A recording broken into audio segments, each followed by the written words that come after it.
Good evening. I'm Scott Harris, Executive Director of Museums at the University of Mary Washington. It's my pleasure to welcome you to a program tonight of the James Monroe Museum, one of our university museums. This is the 34th annual James Monroe Lecture, and we'll be talking about our guests this evening for this venerable tradition that the James Monroe Museum does, but we have a few items we want to mention beforehand. This is a program going out over Facebook Live. You do have an opportunity to pose questions to our speaker, which we would encourage you to do by using the chat function. And Lindsay Crawford, our public programs coordinator at the museum, will be taking in those questions and passing them on to us to pose to our speaker. We do remind you also that this and many other programs that both James Monroe Museum and also Gary Melcher's Home and Studio do are archived at our websites. And if you go to those websites for James Monroe Museum, which is jamesmonroemuseum.umw.edu or garymelchers.org for Gary Melcher's Home and Studio, you can access all the different platforms on which we have programming, whether it be social media or a YouTube channel or other sources. So we invite you to do that. We also want to thank the sponsors who make all the public programming possible at the James Monroe Museum. That includes the Fredericksburg Charitable Savings Foundation, Fredericksburg Savings Charitable Foundation. I usually do that. Also, the Paul and Jane Jones Trust, which is administered by our good friend Walter Sheffield, the Stuart Jones Trust, and the Friends of the James Monroe Museum. And if you are not a friend of the museum, we encourage you to consider that by, again, going to the website and looking under Giving for a chance to show your support by becoming a friend of the James Monroe Museum. There is an upcoming program we want to highlight that will be on November 10th. This is a program we're very excited about. It's called Creating Change, Perspectives of Women in Tribal Leadership. And we'll be talking with two women who are chiefs of American Indian tribes in this country, Ann Richardson, chief of the Rappahannock tribe here in Virginia, and Glenna Wallace, who is chief of the Eastern Shawnee tribe of Oklahoma. And this is the third year that we have had a collaboration with the University of Mary Washington's James Farmer Multicultural Center in presenting programming during Native American Heritage Month. And this one is really going to be wonderful. That is going to be a pre-recorded program occurring at on November 10th at 6 p.m. So there won't be an opportunity for questions on that, but I promise you, it is really a fantastic program that will again be visible through either the YouTube page of the James Monroe Museum or accessed off of Facebook. So as we said, this is the 34th annual James Monroe Lecture. And over the years, we've been very fortunate to have academic historians who have talked about James Monroe's life and times. We have had almost all the White House curators who've had a chance to speak. We have talked about history, we've talked about politics, about decorative arts. We have even talked one time to James Monroe himself, with character interpreter Janice Bigelow, portraying the fifth president. But a particular treat tonight is to be able to speak with a friend of our museum and of all things James Monroe, and a man who has literally written the book on our fifth president, Tim McGrath, author of James Monroe, A Life. And it is the newest and most comprehensive biography of James Monroe, and one that is a must-have for any historian of that period. I happen to hold in my hand a copy of the book, and it is a substantial read, so you can make a really good long-term investment in it. Tim McGrath is the recipient of the Samuel Eliot Morrison Award for Naval Literature. He is a two-time winner of the Commodore John Barry Book Award, as well as the author of the critically acclaimed biography, John Barry, An American Hero in the Age of Sail, and also author of Give Me a Fast Ship, the Continental Navy and America's Revolution at Sea.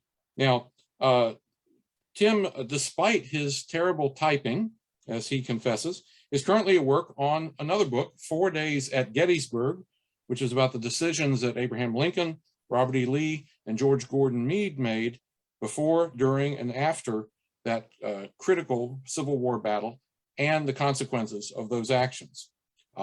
Tim lives with his wife, Sid, outside of Philadelphia, has been a frequent collaborator with the James Monroe Museum, with James Monroe's Highland, our sister institution, with the papers of James Monroe.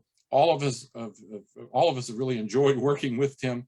We're very excited to have him with us tonight as our James Monroe lecturer. Tim, welcome to our program. Well, thank you, Scott, very much for having me, and a special thanks to Lindsay coordinating all of this, and Jared Kearney and your team at the museum.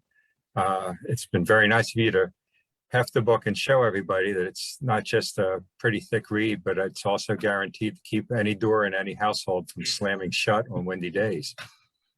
And I believe in the event of a water landing, it can serve as a flotation device. Is that true? No, I think you would think. Really, the obvious question, the one we talked about to start, is simply this: why James Monroe? What led you to want to write about this person?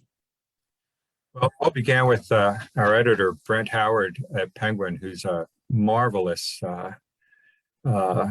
man to begin with, but a terrific editor, very insightful, and a good sense of humor, and that very nice gift of taking his job seriously and not himself. But after we finished Fast Ship, he said, let's pick something bigger. Let's pick a figure to do a biography of. And I suggested George Marshall, who was my dad's hero. And Brent kind of winced and said that he just finished editing a book on Marshall. But he said, what about Harry Truman? To which my line was, after David McCullough, are you kidding me? And he said, well, give it some thought. What would a 400-page book about Truman look like? So we looked into it for a couple of days, and I figured out where to go with it when Brent called and said, forget it. There's a new book coming out on Truman in a couple of years.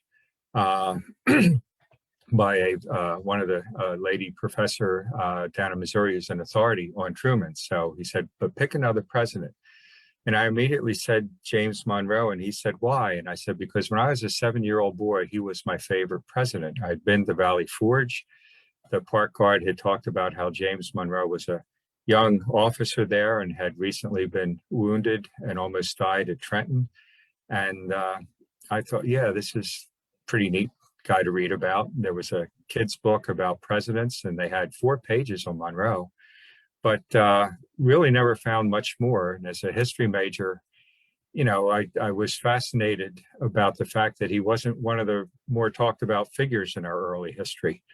And so I brought his name up, and Brent said to run with it. And we had an absolute ball. It's how I met you 7 years ago, and Dan Preston with the papers, and Sarah Bond Harper as the executive director down at Monroe's Highland Estate. And it was just a wonderful run, and learning about somebody, you know, it's interesting to pick someone that you really don't know that much about, but want to know more. And I think that was the driving force with all 3 books. But especially with Monroe, I had no idea what I was in for. And a 3-year project took 6 years. We'll talk a bit too about, as we go along, about the process of producing the book itself, and what the activity of you as a writer, as a researcher and a writer, and what that process entails. But we had talked about several areas we wanted to look at in terms of the subjects that you dealt with in the book. And one thing that really sets the pace for a lot of Monroe's life is the fact that he was a soldier in the Continental Army during the Revolutionary War. And we see him here depicted in that wonderfully stirring and dramatic and utterly inaccurate painting of Washington crossing the Delaware by Emanuel Luzzi. And of all the people on the boat, most of them are allegorical figures, but 2 of them are identified. George Washington standing up in the front, and close up please, James Monroe holding the flag behind Washington. As we know, that's not exactly how things went. And Tim, I wonder if you would briefly tell us what Monroe was actually doing at that point, rather than standing in a boat behind George Washington. Well, it's a great painting, and it's a neat one to see when you go up to New York City, but you're exactly right. It's complete fabrication. Although, like they said in the Man Who Shot Liberty Valance, when the legend becomes fact, paint the legend. Yeah. He was as you know, he was a teenage student at William and Mary. He got caught up in the patriotic fervor of resistance to the British. And while at William and Mary, he enlisted in the 3rd Virginia Regiment as a recruit. And at the age of 18 was made a lieutenant.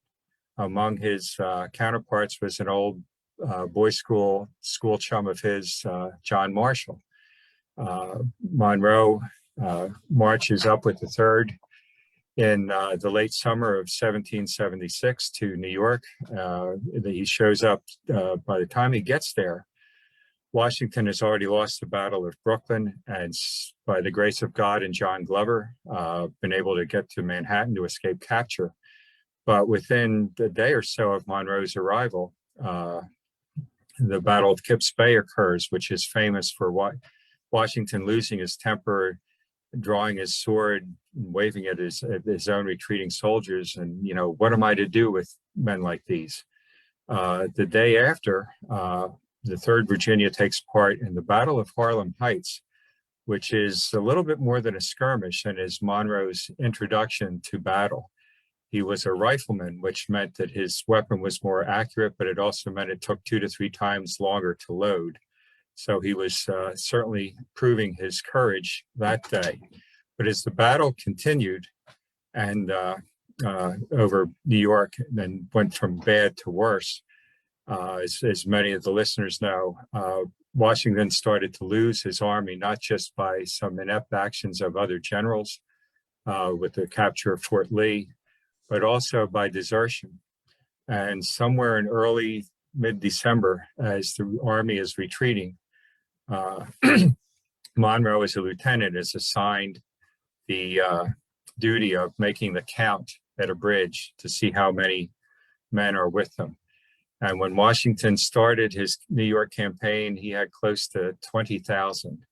And Monroe counts down that there are significantly less than 3,000. And I think that, Scott, that's probably, if you want a good definition of what Monroe's going to be, it probably was that night for 2 reasons. One is that he can see how bad things are by just a head count, and why someone would say, why am I still doing this? Well, Monroe does not leave. And as we know, on Christmas Day, when Washington plans this desperate attack to cross the Delaware and attack the Hessians in Trenton, Monroe is one of the 2 officers that volunteers to lead the advance party. So that tells you something about Monroe and his courage and his dedication. The other thing is that same day, of course, he first really pays attention to General Washington approaching, and his description of him is almost emotionally moving. And it's still a half century later, when he's working on his autobiography, gets him caught up emotionally about what a singular character Washington was. And that comes to be a very important part in his later years as a president. Yeah, in fact, he will, as you say, very late in his life, recall watching Washington, and you can hear the reverence in his words. And given that there was a lot of acrimony politically in between that first impression of Washington and that distant memory, it says something about the power, though, that first image still held for him, even after all the things that transpired between them. Monroe's service in the Revolutionary War, of course, not only gave him those images and experiences, it gave him the Hessian musket ball that would stay in his body for the rest of his life, but it really did set him on a course of wanting to make real the ideals of the revolution. Don't you think that really was the animating force behind everything he would do subsequently? Well, I agree completely. He was almost killed in a charge at Trenton after the commanding officer, William Washington, a relative of George's, fell down was shot in his hands. Monroe receives a musket ball up into his shoulder near his collarbone, and he would have died on King Street in Trenton, except his reconnaissance party marching through the snowstorm that night as they approached Trenton, past a farmhouse, and awoke the owner. And the gentleman thought it was the Hessians coming to raid his livestock again, or his chickens, and came out cursing and everything else. And Monroe's like, "We're not them, just be quiet." And when he realizes that he's talking to Americans, he's like, "Well, come on in, get warm," you know. And Monroe says, "We can't, we're on our way, just be quiet." So Dr. Riker's wife brings out some refreshments while he fetches his doctor's kit and says, "Maybe I can help some poor soul if something happens to them." It turns out that he's helping Monroe. When Monroe falls, the doctor is there to apply a clamp and pretty much save him from bleeding to death. So that was, Monroe gets almost an immediate promotion from lieutenant to captain. He serves with distinction in Monmouth. By then, he's an aide to Lord Stirling, whom he spent the Valley Forge winter with in his headquarters. But realizing that there's not much more room for advancement in the Continental Navy, you know, Washington can only promote so many Virginians. He gets Washington's approval to, you know, resign from the Army and head back to Virginia, where he becomes a lieutenant colonel, I believe, in the Virginia militia. And it's there where he meets his lifelong mentor, the Governor Thomas Jefferson. And it's at a perfect time in Monroe's life. He needs a mentor. And it's Jefferson who encourages him to study law and offers Monroe the chance to study law under Jefferson. Who's going to turn that down? And he does serve for a year or so in the militia. He's very helpful to Jefferson. At one point, he helped set up one of the first Pony Express efforts, setting up relay stations so that the news of Cornwallis's activities in the Carolinas can get back to Jefferson sooner than later. And he's elected at a very young age after Yorktown to the Virginia Assembly. And by then, he's become a very ardent Jeffersonian. And over the next decade, he becomes a passionate Jeffersonian, agrarian, Republican. He's elected at 25 to Congress. He's barely 30 when he's elected to the Senate. And he's also learned to hone some very sharp, both partisan and political skills. He serves as a delegate to the ratification convention for Virginia. He's a bit upset that by then, you know, Jefferson's in Paris, that his other new friend, James Madison, didn't help pick him to go to Philadelphia. But Madison points out that you just got married, you have no money, none of us are getting paid, and you're better off staying down there. But when the ratification convention begins, Monroe, who has seen the pitfalls of the Articles of Confederation, is against ratifying the Constitution because there is no Bill of Rights. Patrick Henry, who's leading the anti-bloc, looks at him and says, "Handsome guy, war hero, pretty bright kid. We can make him the front person for what we're doing." Although nobody's ever going to step in front of Patrick Henry, as you find out reading about the days of the convention.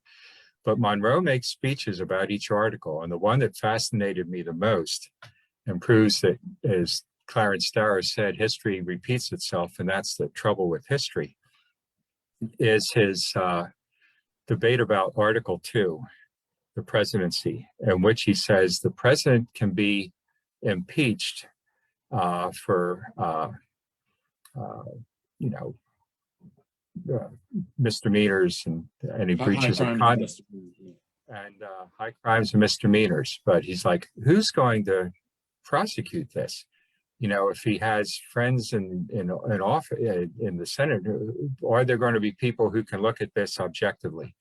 And then he steps further outside the box and says, and what's going to prevent foreign countries, by which he means Britain, France, and Spain, by, as he calls it, their arts and intrigues, from having sway inside the White House, if not with the president, with his advisors?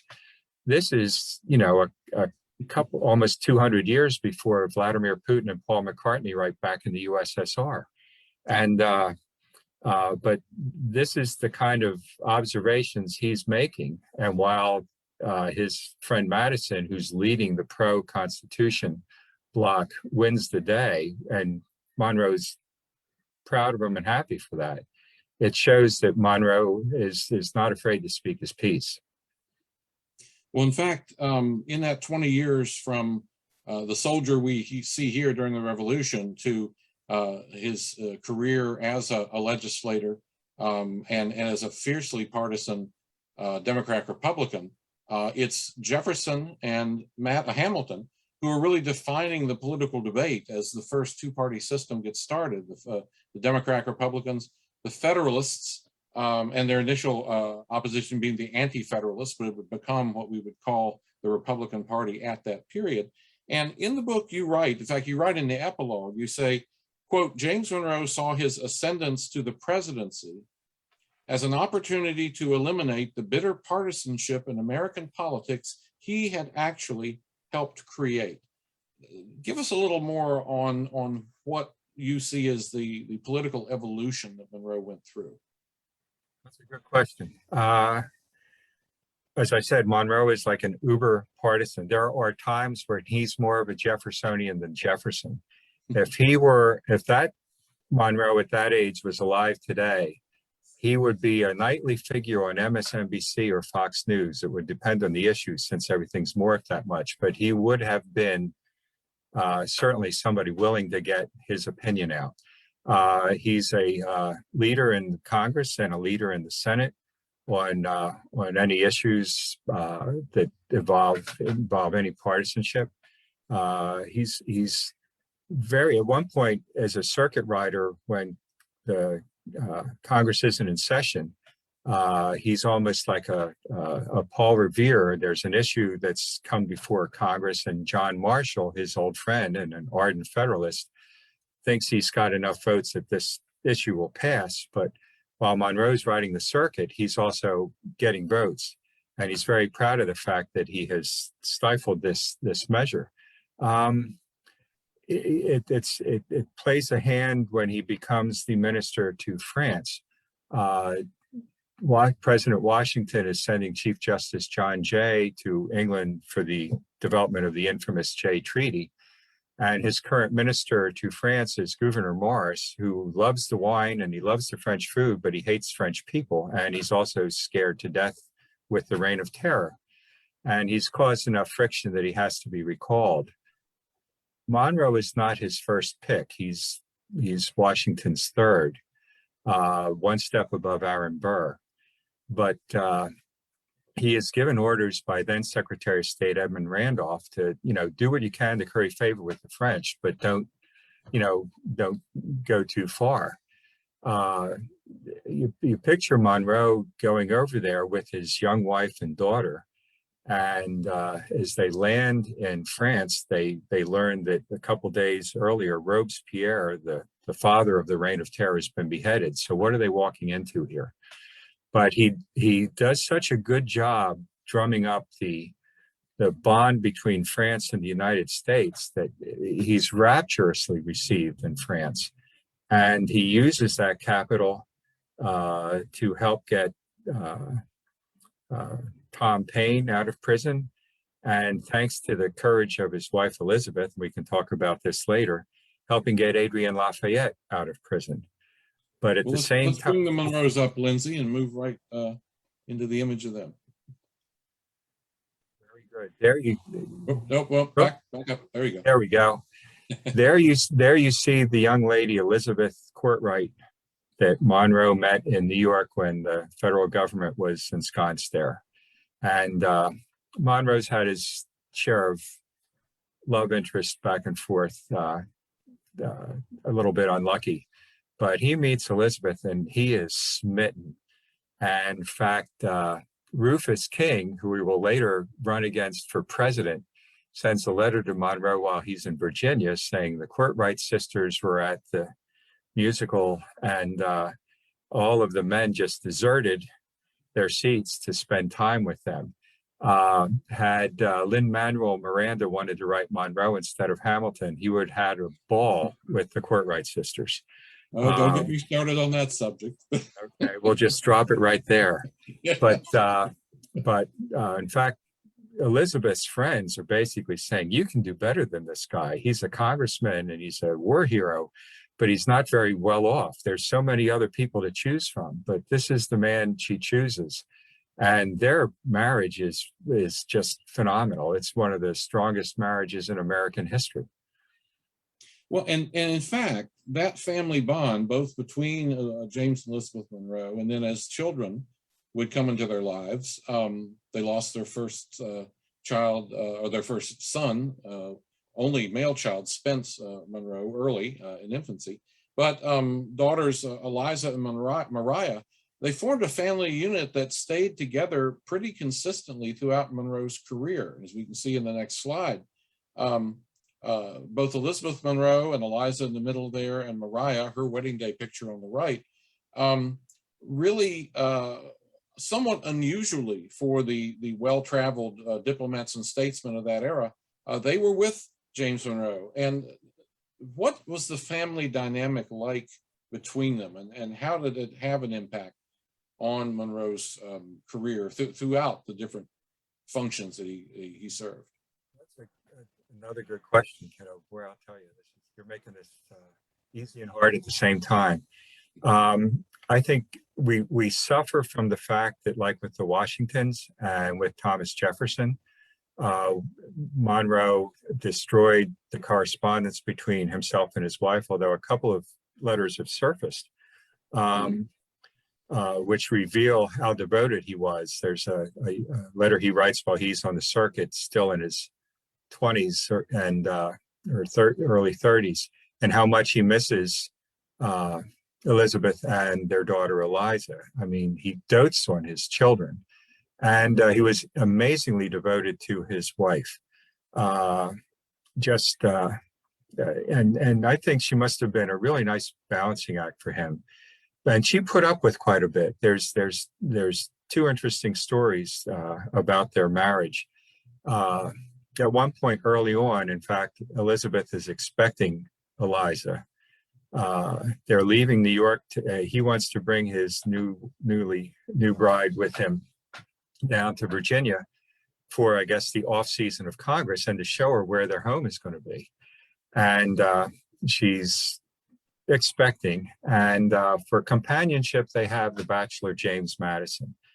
And people always talked about Madison spoke so quietly. Monroe buys a carriage called a chariot, and it's a little box that he can sit on and take care of the horse or horses, while there's a little bit of a seating area in the back where Elizabeth and Madison can sit. Well, of course, Madison and Monroe are talking nothing but politics, and they're shouting over the clip-clopping of the hooves or the wind or whichever, while they're bouncing along roads that are either hard as nails or else, mired in mud. And how much forbearance Elizabeth must have had just for her condition and that kind of travel, and the overnight stays or taverns or inns, which are not exactly, the things you'll find in Disney World.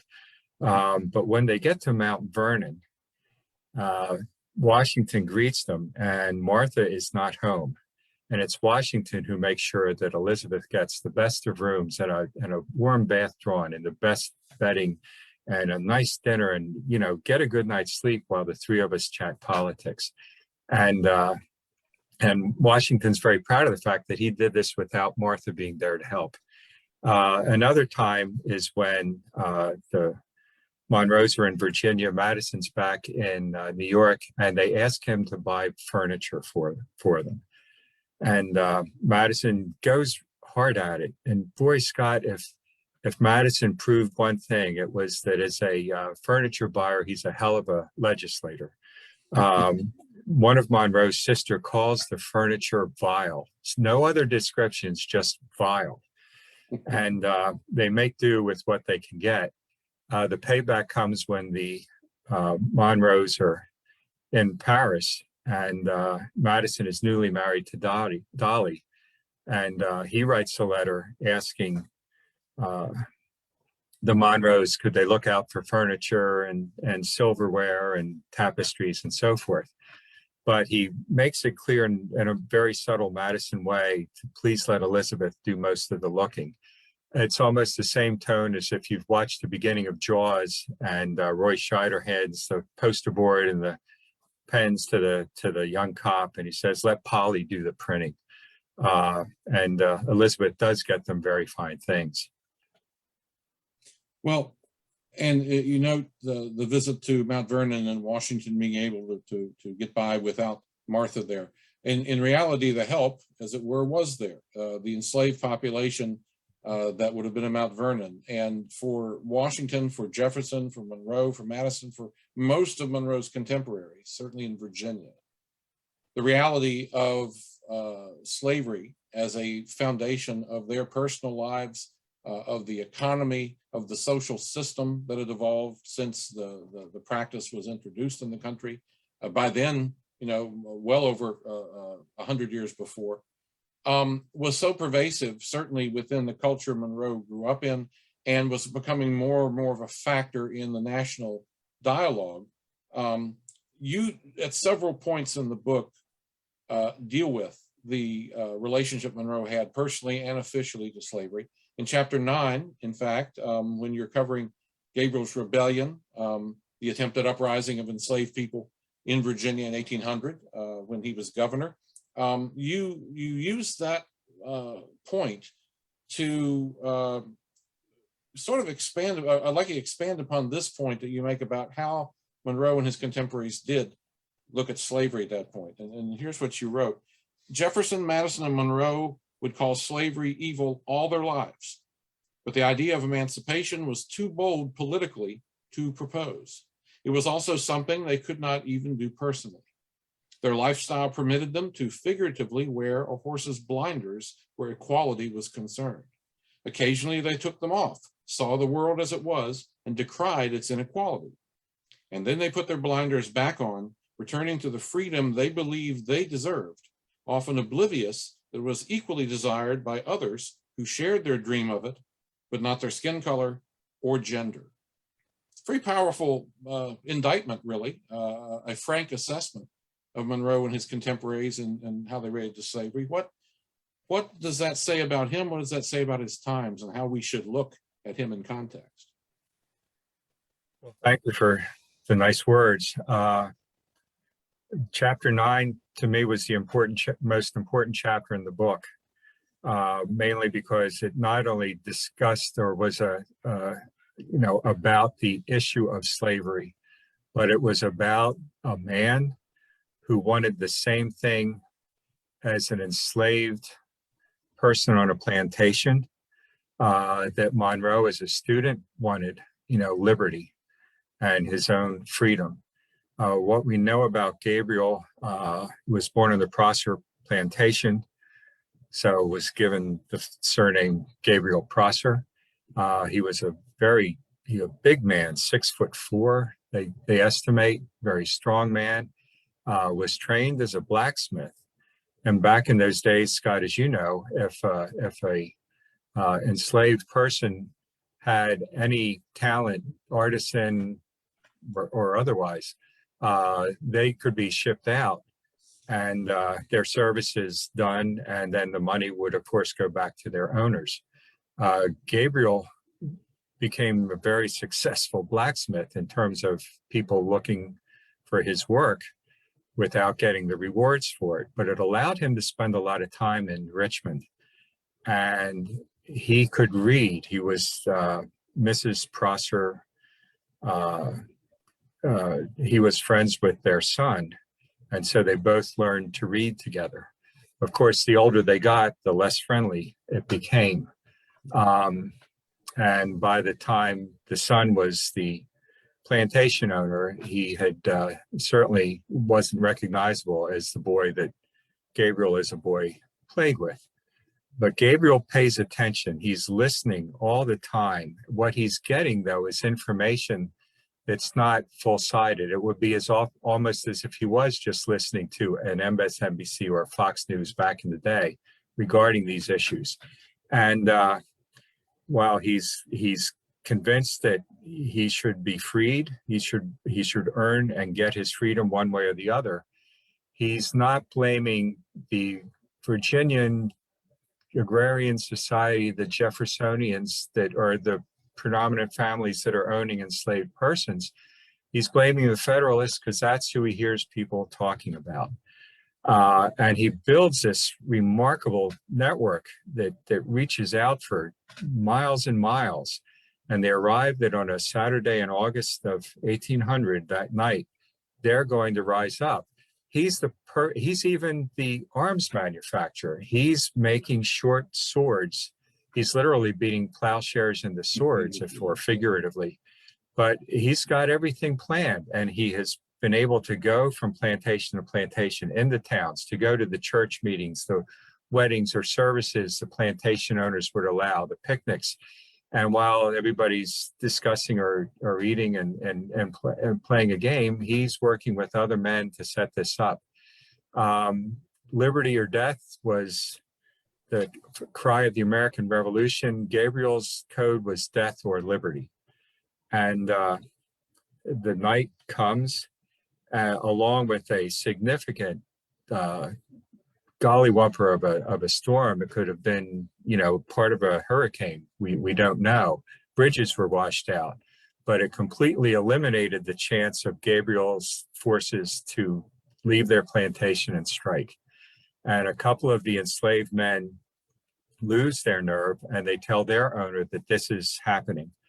And that man immediately gallops into Richmond to the governor's house, where finding Monroe to tip him off. So the militia are called, the forces are called, and they're able to find out that Gabriel Prosser is the ringleader. At the same time, Monroe is going through the unbelievable agony of his one-year-old son being gravely ill, deathly ill. And so he's dealing with this at the same time. The ringleaders are picked up. Gabriel is among the last, if not the last, like 3 or 4 weeks later. And Monroe is in the governor's mansion looking after both Elizabeth and their son when he hears the noise of the crowd and he knows what's coming. And Gabriel won't talk to anybody but Governor Monroe, who he intended to capture and release once he was given his freedom. And there you get into, he really believed that once he was given his freedom, he didn't have to go anywhere. He would be as free as James Monroe was. When Monroe goes to see him, Gabriel refuses to speak. And by now, the executions have begun. At the same time, James Monroe's son dies. It's almost something out of Exodus, where Pharaoh's firstborn son has died, but Moses is going to die too. Monroe gets caught up in the fact that, a dozen, 2 dozen African-American men are being executed. And he writes to his mentor, Jefferson. And it's a letter that really, it's almost a combination of the thoughts and writings of a Lincoln coming to grips with the issue in his young life. It's Pontius Pilate, let this cup, let this pass from me. And it's a bit of Hamlet, to be or not to be. And he writes a letter to Jefferson where he sums everything up in this letter in one sentence: where to stay the hand of the executioner. And Jefferson immediately writes back, where to stay the hand of the executioner is a good point. And I am paraphrasing here, but he basically comes to the situation saying it should come soon. And basically it's, Jefferson's running for president and it's September of 1800. And he has concerns that, is this going to cost him votes in the North or votes in the swing states? Monroe looks at options. Should we send the captured rebellious slaves to resell them south? Is there land in the West that we could create a colony to send them to? But he never comes up with that answer ever. What's interesting and what happened is a a nice bit for the book, but something historically significant was while all the research was going on, the stories that, Monroe was just another slaveholder who never freed any of his slaves. And it turns out that he did free one man, Peter Marks, on his deathbed in New York around the 4th of July when he died. But he never, ever, he's one of the founders and initial movers and shakers of the American Colonization Society, which is why Liberia, the land they purchased, Monrovia, is named his capital. One wonders what he would think of the conditions in Monrovia and Liberia over the decades. But as with Jefferson, he never comes to grip with it. At one point, he defends a enslaved man, Daniel, who has been brutally beaten by 2 plantation owners, one of whom is Thomas Jefferson Jr., I don't remember, Scott, is he a nephew or a distant cousin of Jefferson's? I want to say nephew. But Monroe takes his case and he wins it.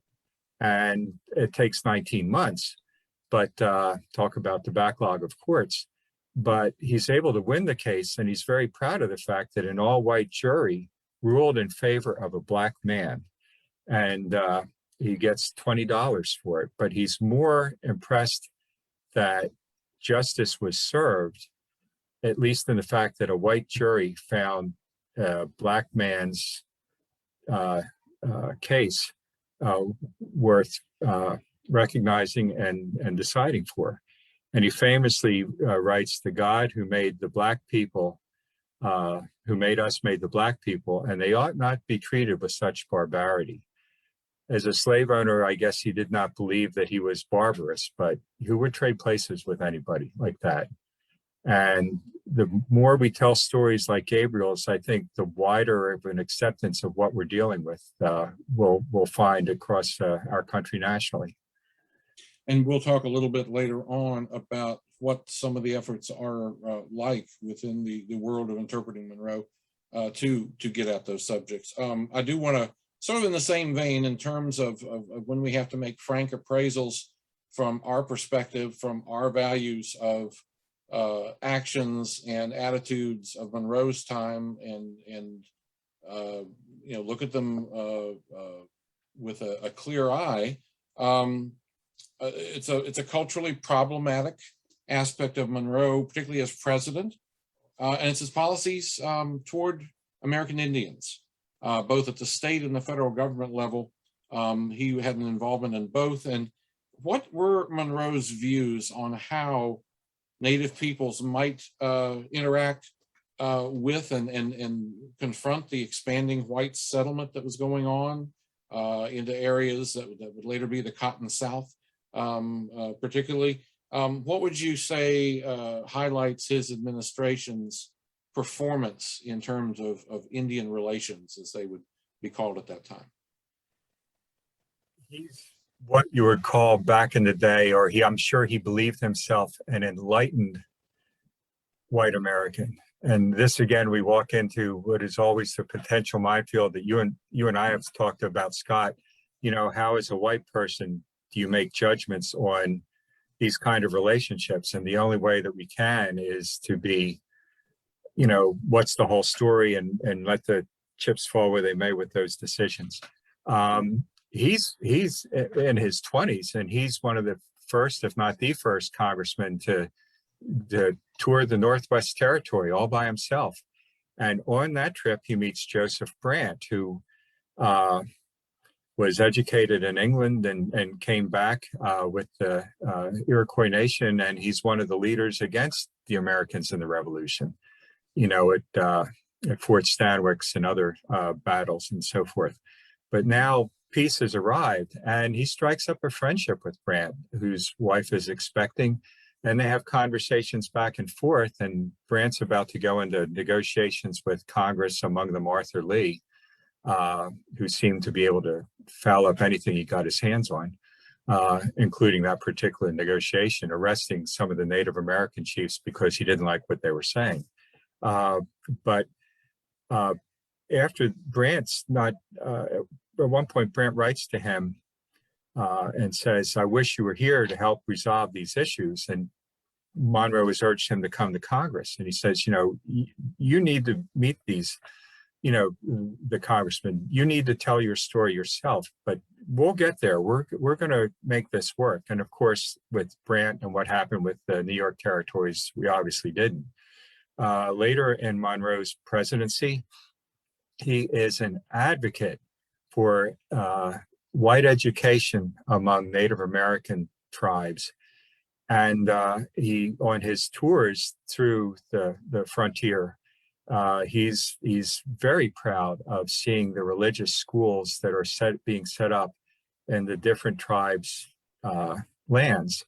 And he makes the remark to the Native American chiefs when he meets with them that you've got to adapt the white man's road for all of this to work. I think he, I didn't find anything that had him ever meeting with Sequoyah, but Sequoyah of the Cherokee does exactly what Monroe is saying. We'll have an alphabet. We'll learn farming. We'll do all of these things. And Monroe's aware that the Cherokee Nation is trying to assimilate themselves, but they're certainly not about to give up more land. And starting in 1802, the white Georgia politicians are like, get them out of here. This is land we can use.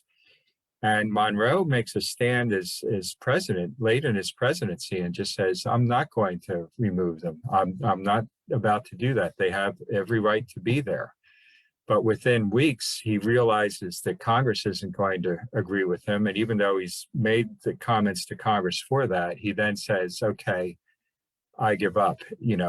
We should try to do something. He talks about, moving tribes further westward into the Louisiana Territory. But when he leaves the presidency, the Cherokee are still ensconced where they were. John Quincy Adams picks up Monroe's, what day is it policy towards Native American tribes. And as we know from reading our own history books, Adams' successor, Andrew Jackson, thought and did otherwise. But at one point, there's a Seneca chief, Sagayawatha, who's called Red Jacket by the whites. And he declares that the time of friendship is dying. All limbs are fast falling off, and you are at fault. This was written during Monroe's presidency, so you can pretty much say that the collective you, could be aimed right at him. Indeed, and we should note that the image that we've had up is one of a number of paintings done by Charles Byrd King around 1819, at the time that a number of Plains Indian chiefs came to visit Washington on what you could only call a state visit of those sovereign Indian tribes coming to treat with the president, with the federal government. They are wearing peace medals, the medals that were handed out by administrations from Washington through, I believe, Benjamin Harrison.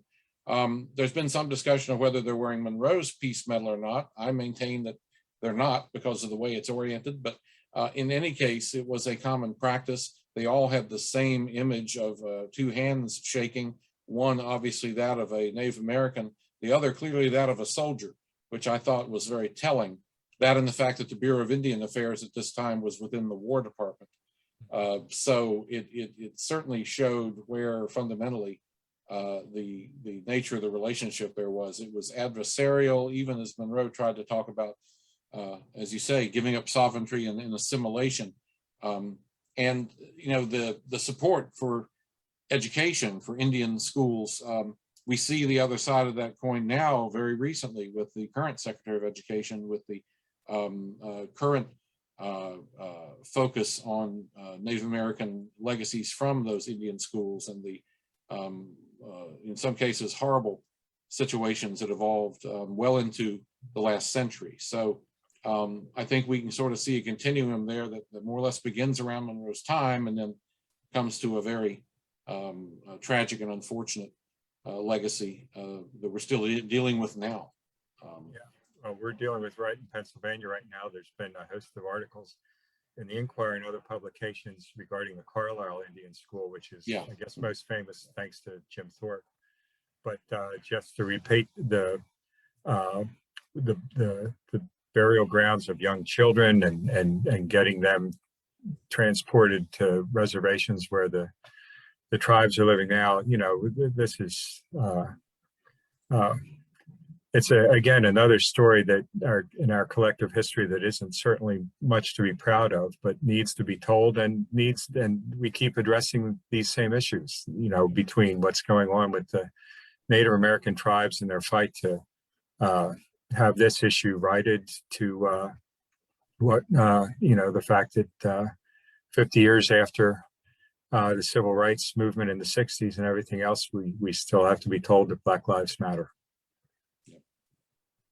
I want to encourage the audience who are watching that if they can use the chat box to submit questions. We've gotten several.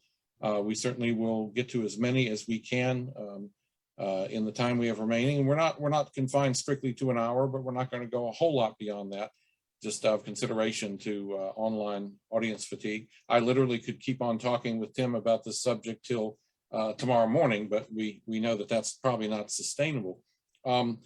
I do want to get to your thoughts about the Monroe Doctrine, but before we get to that, a couple of things that do pertain to Monroe as a diplomat. There's two basic questions that I'll just give to you together. One of them was, what would be your assessment of Monroe as a diplomat? And kind of related to that, was he too independent, too hot-headed to really thrive as a diplomat? That's a terrific question. His first foray as a diplomat was when Washington sent him to be minister to the revolutionary government in France. And but he is still very much a partisan at that point. Right before he's gone, he writes a letter to Washington about Gouverneur Morris, and this is before he's even going to be considered, and saying, the Senate's supposed to advise and consent. You did not ask me for my advice or consent about Gouverneur Morris. And it's at this point, Washington, who has been so supportive of Monroe and also tolerant of Monroe's drift into the Jeffersonian bloc, basically writes a letter, who the hell do you think you are? That's the beginning, and we'll get to another bit. But by the time when, Monroe knows that Jay is up to something, but he's kept in the dark by both Jay and Washington's Randolph and later Pickering. And he later finds out through the newspapers. At one point, Jay has sent a delegate over to him who has memorized the Jay Treaty and says to Monroe, I can't, I have no paper to write this, and you have, but I can tell you this, but you can't tell anybody else. And Monroe says, I don't want to hear it. And then in a brilliant move, he reaches out to an American friend of his and says, have him recite it to you. And then Monroe can be off the hook. But Monroe at the same time is sending missives back to Madison and Jefferson and others and about what's going on. So, and he gets caught. One of his letters is actually intercepted, and Pickering gets his hand on it. By now, Pickering is the third Secretary of State for in Washington, and they have him recalled in disgrace. It isn't until later that Monroe goes back under Jefferson, because a deal to buy New Orleans is somewhat falling through the cracks. And again, Monroe takes his wife and family back to France, and he's very significantly involved in expanding the deal from New Orleans to half of what will be the United States of America at the time in the Louisiana Purchase. So he's not too bad a real estate broker in that respect. He goes to Spain, and it's one of the joys of things finding with him is his journal about his trip to Spain, going overland in a carriage drawn by donkeys over the Pyrenees Mountains and having to have two loaded, a brace of loaded pistols by his side in case anybody, they run into any highwaymen. And his description of the towns and of the hostels that he's staying in are just wonderful. And then he becomes the ambassador to the court of St. James, where he's treated very snobbily by most of the royalty, but strikes up a couple of good friendships with people that will play a part in his relationships with Britain later. I think Scott, he learned by doing it. He learned from his mistakes. The Monroe who was in France in the 1790s is not the Monroe that goes back there. And the Monroe who learns about snubbery and about being treated, in a disdainful manner, he brings back with him when he's Secretary of State.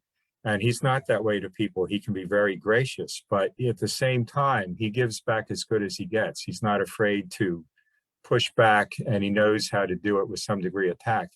And I think his experiences in foreign service did a lot to bring him out of his partisanship.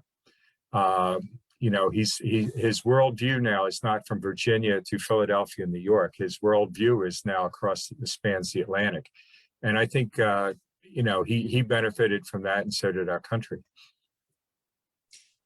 And on the other side of that Atlantic that he came back from and crossed, are the monarchies of Europe. And on the other side of the world was the monarchy of Imperial Russia.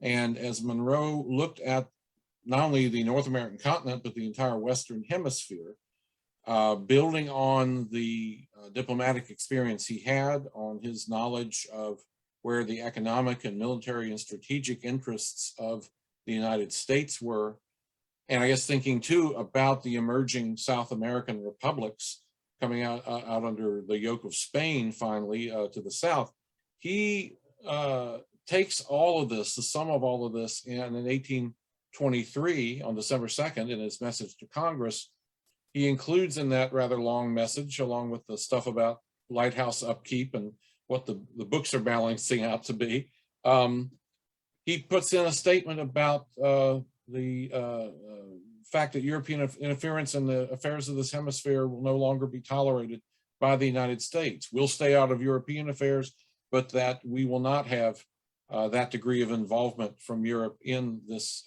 continent, in this hemisphere, which of course would become known as the Monroe Doctrine.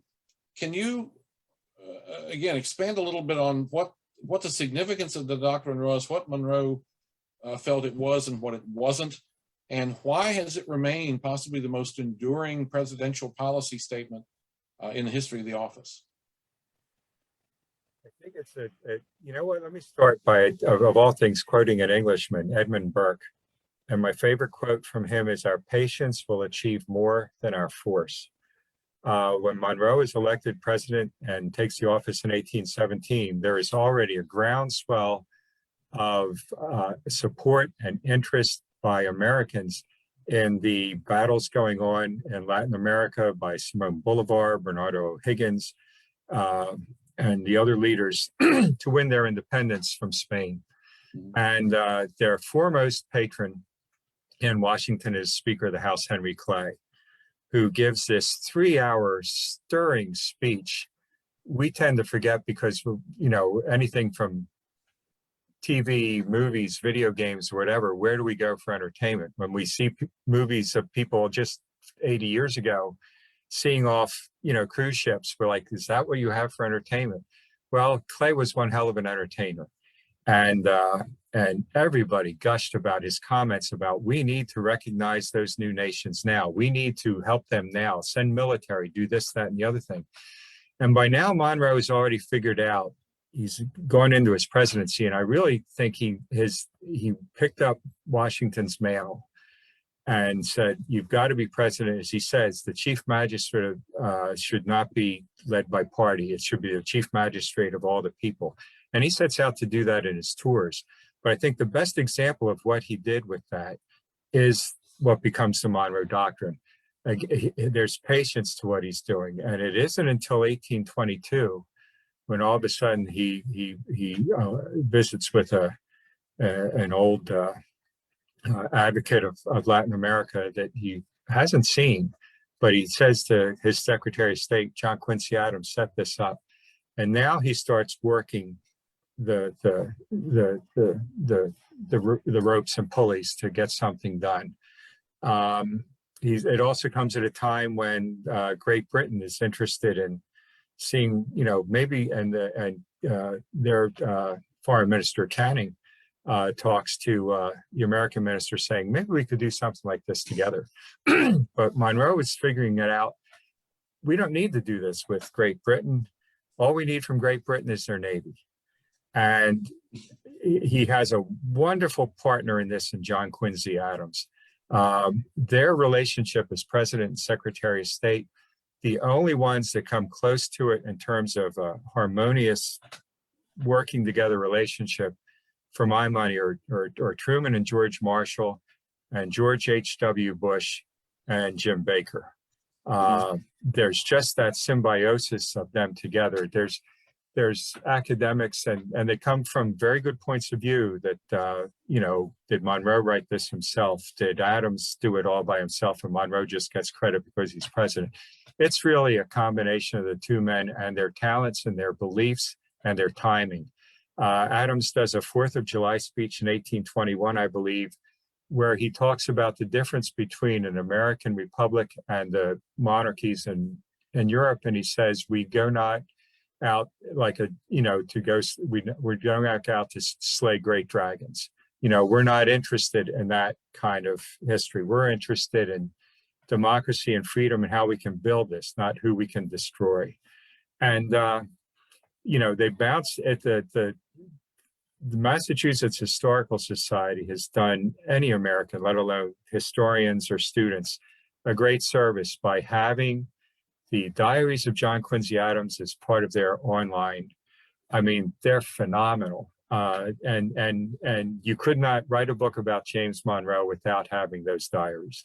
But because Adams talks about their disagreements and their arguments, but also when Monroe is right, he talks about Monroe, how wise he is, that when the cabinet meetings are led, he has topics and he writes things down on 2 different sides of paper, pro, con, whatever, and he rarely gets into it until the end. He lets them talk. And he does that with the formation of this doctrine, but he's particularly working with Adams. And when they finally get it together and put it out, he sends a note and he sends the messages to Madison and Jefferson. And I don't think in Monroe's mind, he got a better compliment than he did from Thomas Jefferson. When Jefferson reads this and writes back to him and he says, this sets our compass.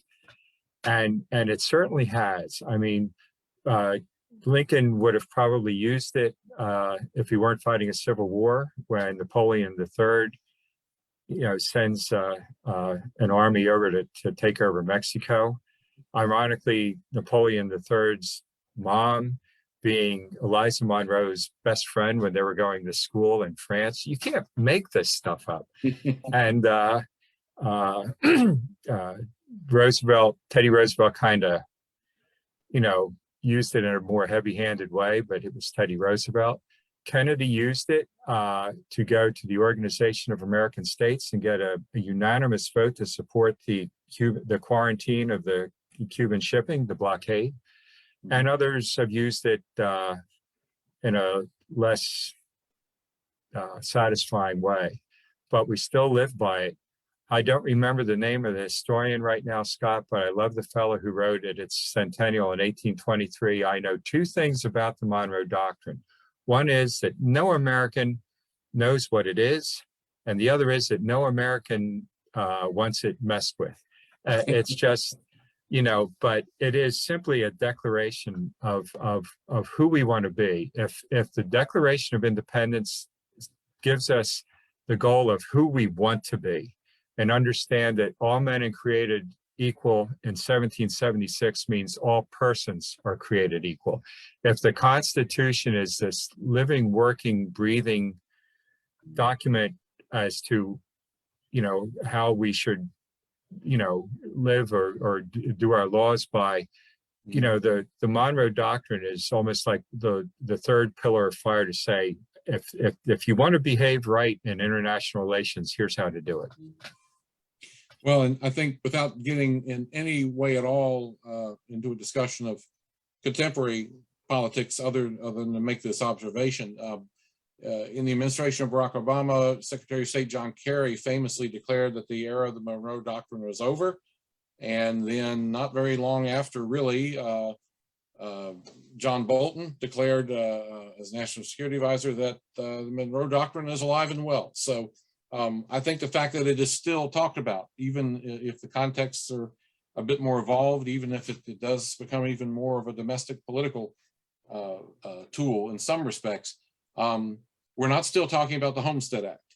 We're not still talking about other presidential pronouncements over the last couple of 100 years the way we are the Monroe Doctrine. We are getting a couple of other questions that pertain to a couple of areas. You made a reference to Sequoyah earlier in his syllabary of the Cherokee language, but now there wasn't, and correct me if I'm wrong, because the question was, can we talk about Monroe's communication with Sequoyah? But I don't believe he had that much direct. No, I don't. I saw no documentation to know that they had any discussions, met, or even exchanged letters. But they were contemporaries, and that evolution of the way of expressing the language was occurring around the time of his presidency, I believe. Yeah. Mm-hmm. Also, and again, I think this is a question that might anticipate actually things that happen later. Talk about Monroe's actions in the Cherokee removal, with Justice Marshall siding with the Cherokee, but that, as you note, Monroe is anticipating what is going to happen, and neither he nor John Quincy Adams are quite at the point where they will effectuate the removal, what would lead to the Trail of Tears, but that that would belong to the administration of Andrew Jackson. Yeah. Now, one other question from someone known well to you, Linda Allen, formerly of the staff of the James Monroe Museum. In all of your research about Monroe, was there anything in particular that you discovered about him that surprised you? Was there something that you wished you could write about more? Well, that's a great question. And the problem is picking one thing.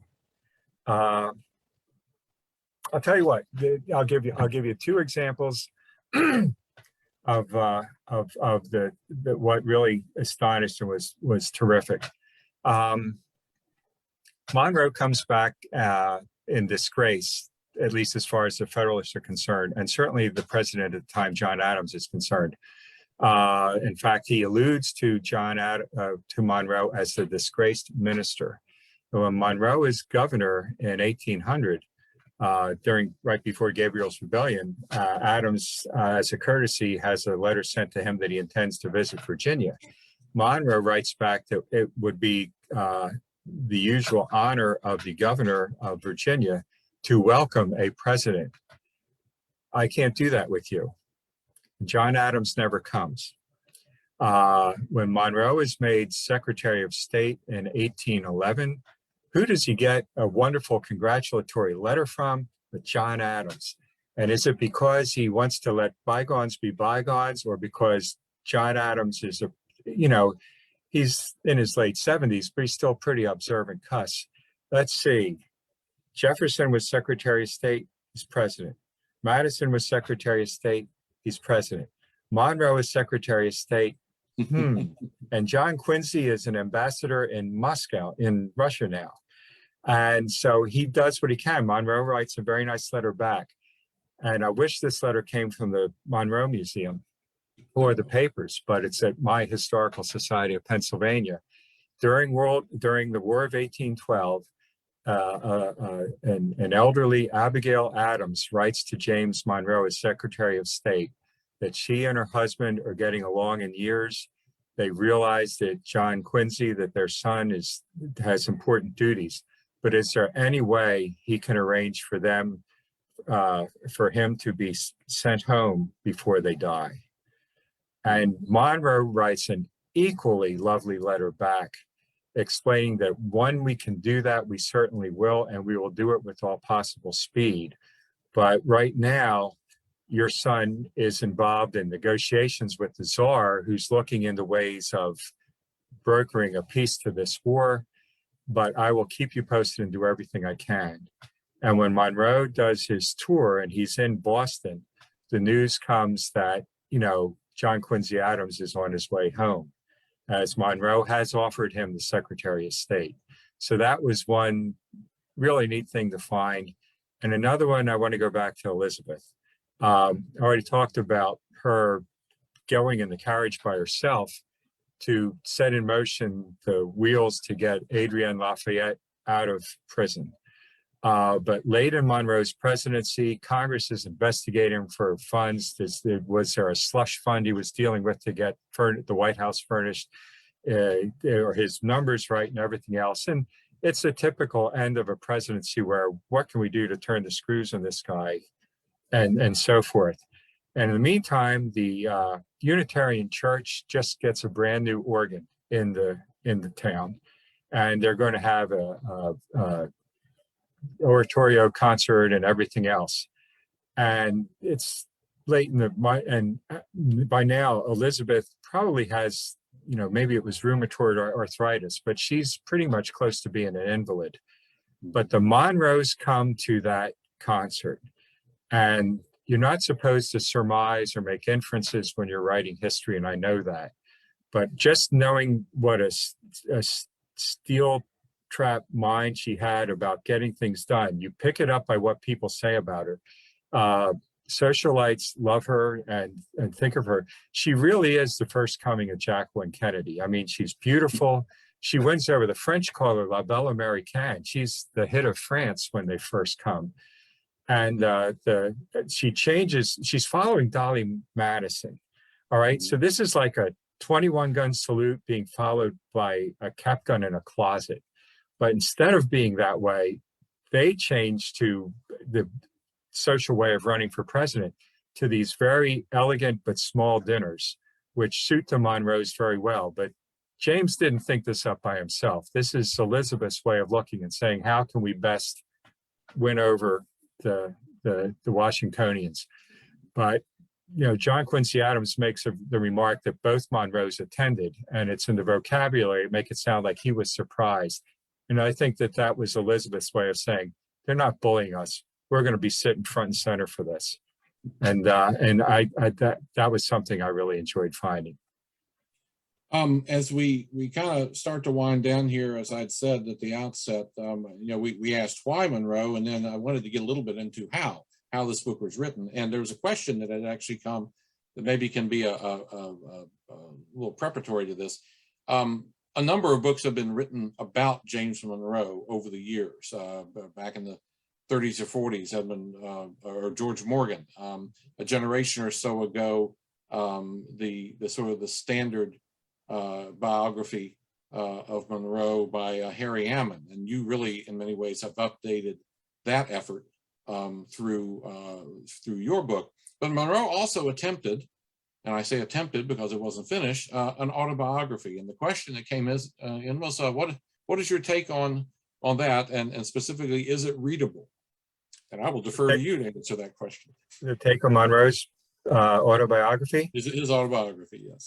It's eminently readable, but it's also a really neat doorway into how he thought of himself.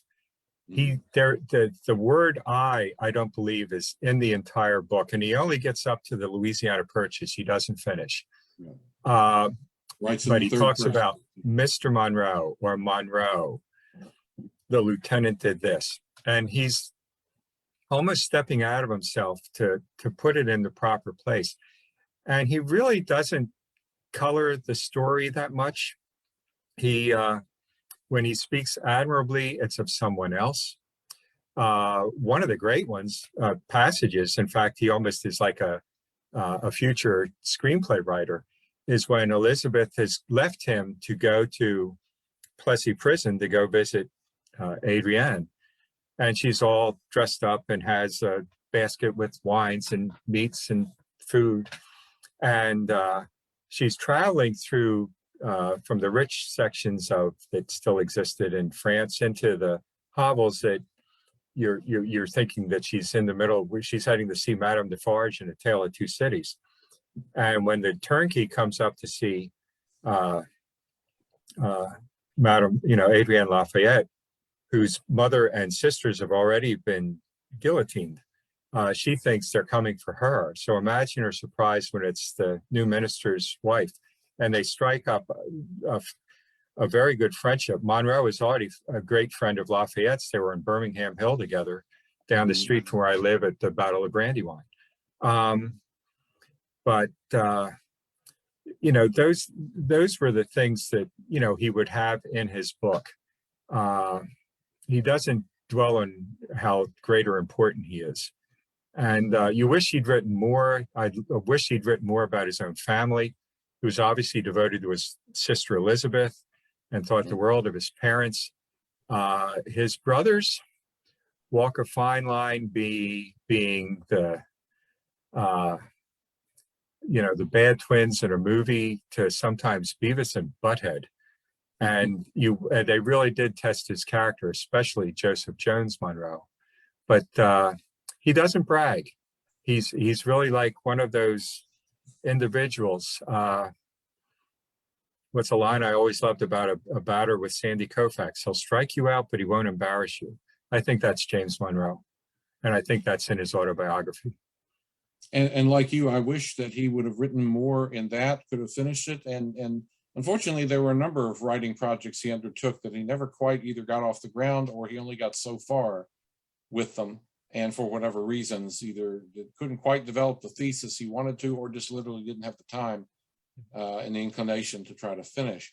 Fortunately, you did finish yours, but not without quite a process of research and writing. I was trying to show here more or less that within the book, the source material and the notes are comprise this much of it, exhaustive list. And really the last question that we had coming in was, what resources did you find useful for getting a well-rounded view of the harder topics, such as Gabriel's rebellion? Did you find resources limited in some areas? Again, you're writing a generation or so after the last attempt at doing this by Harry Ammon. So what was the landscape like in terms of the source material you could access? Oh, I have to admit, I was so extraordinarily helped anywhere I went. His writings and documents, as you know, are all over the place. But, you know, so many things are accessible online right now.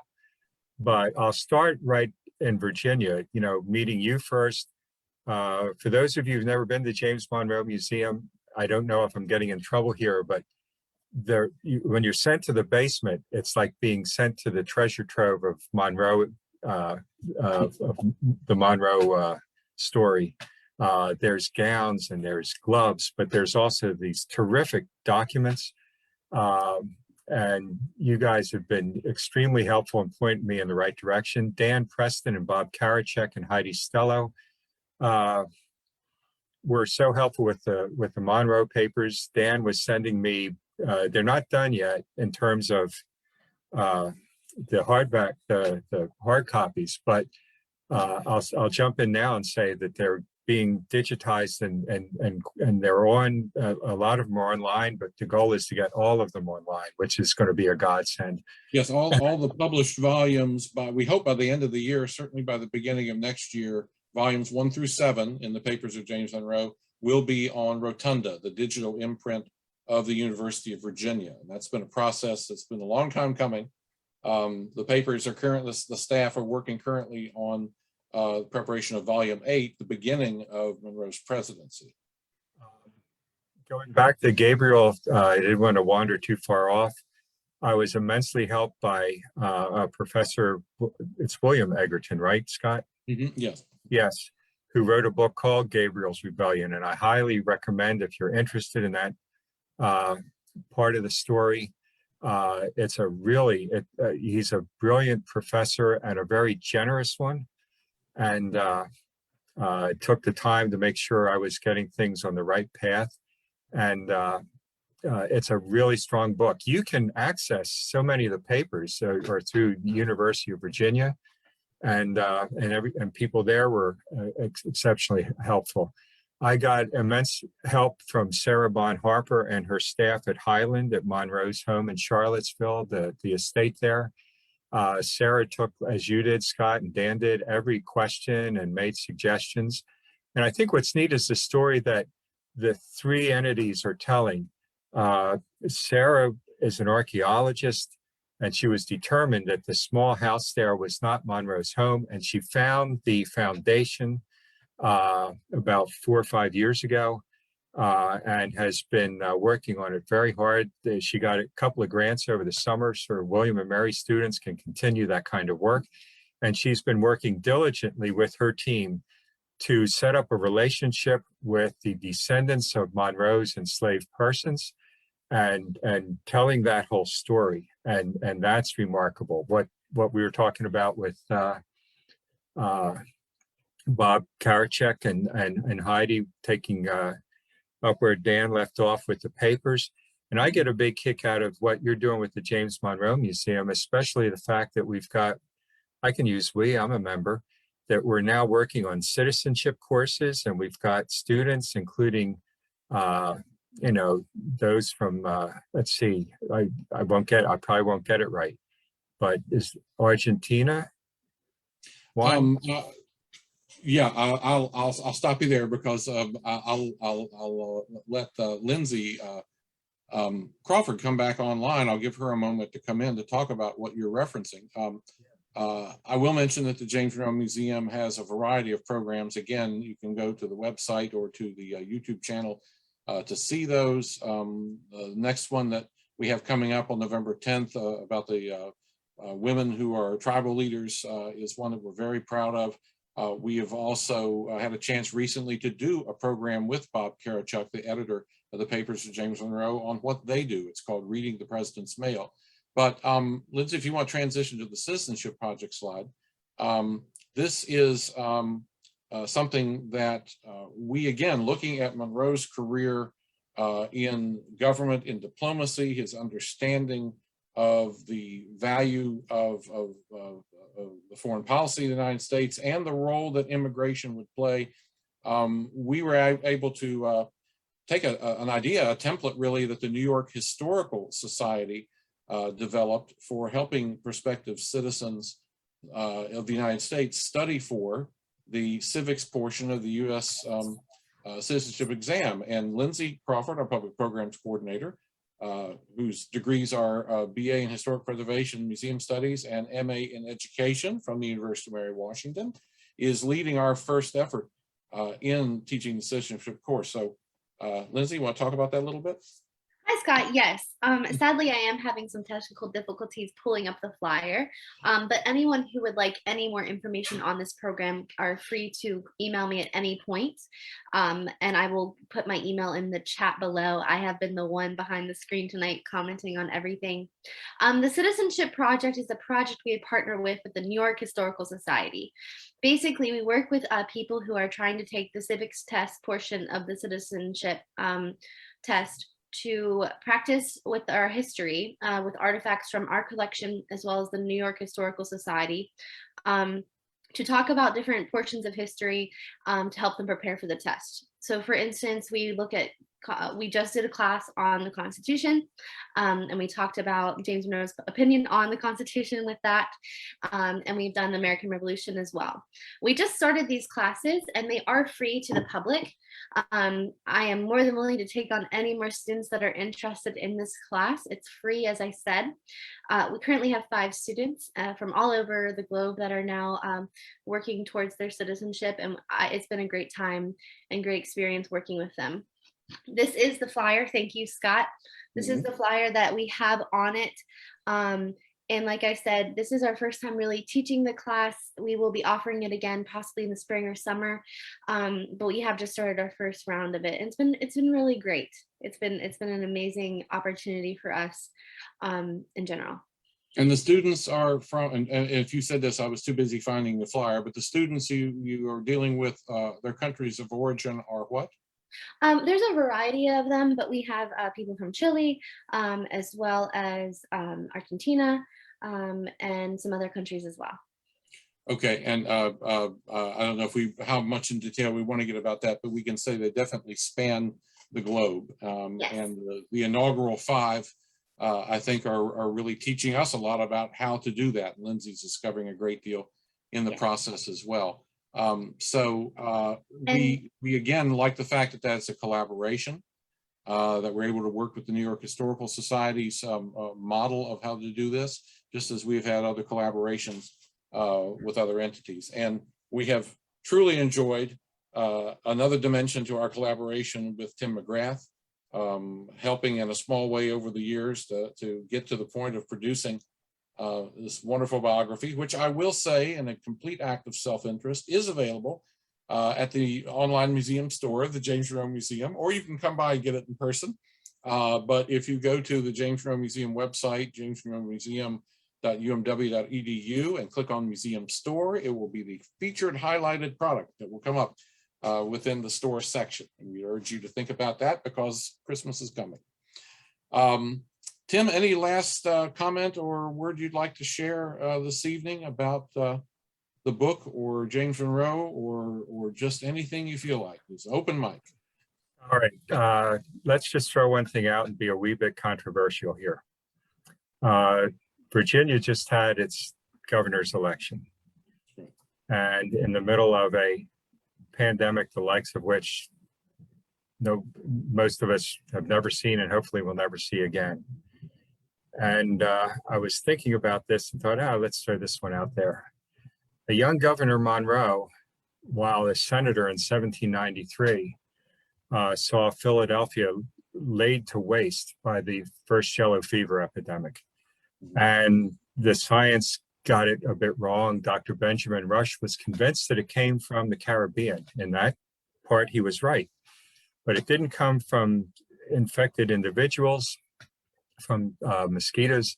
It came from the rotted bales of coffee that had been dropped off at the docks earlier in the summer, and it was that fetid stuff that did it. And of course, he went about doing what he would do, which is he bled half of Philadelphia to the point where the Pennsylvania Gazette talked about the sickeningly sweet stench of his backyard. And it wasn't for the fact that Alexander Hamilton had a friend from the West Indies visiting who was a doctor who said, no, you got to be outside, you got to be in cool air, you've got to get quinine, lace it with bark or cinnamon, but you've got to have quinine. So 8 years later, when Monroe is a governor,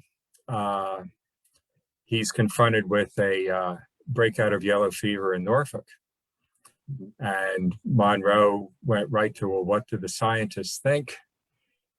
And he quarantined Norfolk for months, from the summer until November. And he said, and those infected should be taken care of at government expense. So he's really jumping ahead in time with that.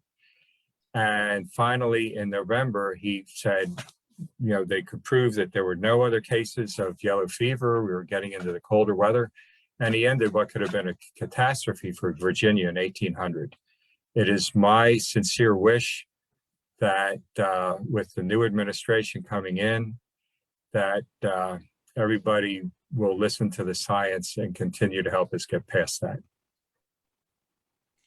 Well, we thank you for that good wish, and we accept it in the spirit in which it is offered. And as a resident of one commonwealth to another, we thank you for that and for what you've done to advance scholarship and awareness of James Monroe, and to give us a truly wonderful person whom to know and to benefit from interaction with. So for you, Tim McGrath, Lindsay, thanks again for the technical expertise in getting this out today.